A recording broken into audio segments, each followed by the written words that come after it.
Psaume 109.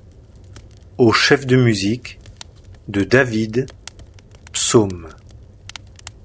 Premier alinéa, versets 1 à 5. Ô Dieu de ma louange, ne te tais point, car la bouche du méchant et la bouche de la fraude se sont ouvertes contre moi. Ils parlent contre moi avec une langue menteuse, et ils m'ont entouré de paroles de haine, et ils me font la guerre sans cause.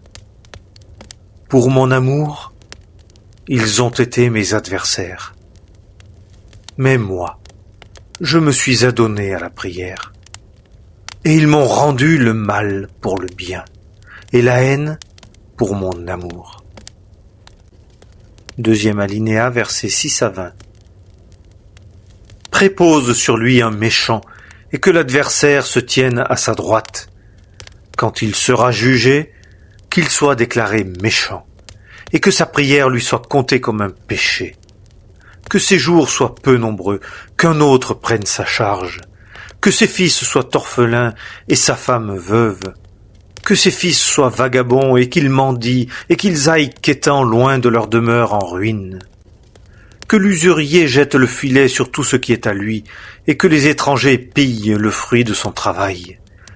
Qu'il n'y ait personne qui étende sa bonté sur lui, et qu'il n'y ait personne qui use de grâce envers ses orphelins. Que sa postérité soit retranchée, que dans la génération qui suivra, leur nom soit effacé. Que l'iniquité de ses pères revienne en mémoire devant l'Éternel, et que le péché de sa mère ne soit point effacé. Qu'ils soient continuellement devant l'Éternel, et qu'il retranche leur mémoire de la terre. Parce qu'il ne s'est point souvenu d'user de bonté, et qu'il a persécuté l'affligé et le pauvre, et celui qui a le cœur brisé, pour le faire mourir.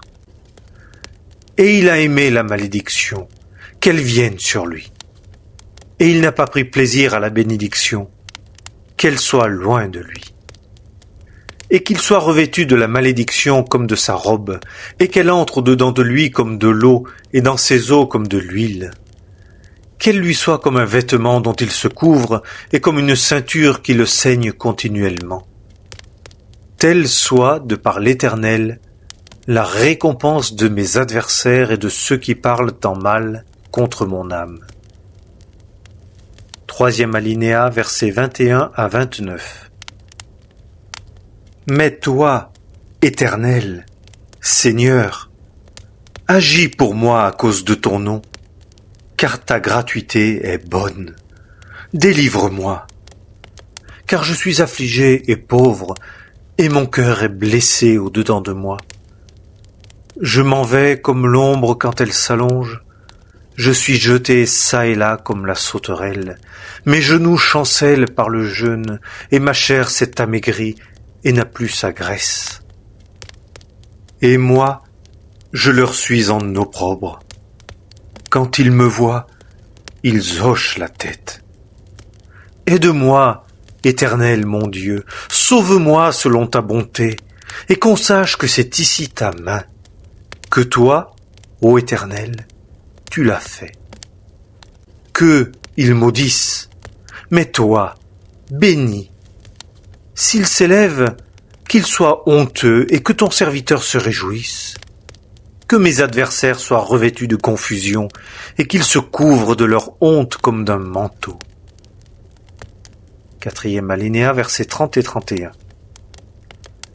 Alors de ma bouche, je célébrerai hautement l'Éternel, et je le louerai au milieu de la multitude, car il s'est tenu à la droite du pauvre, pour le sauver de ceux qui jugeaient son âme.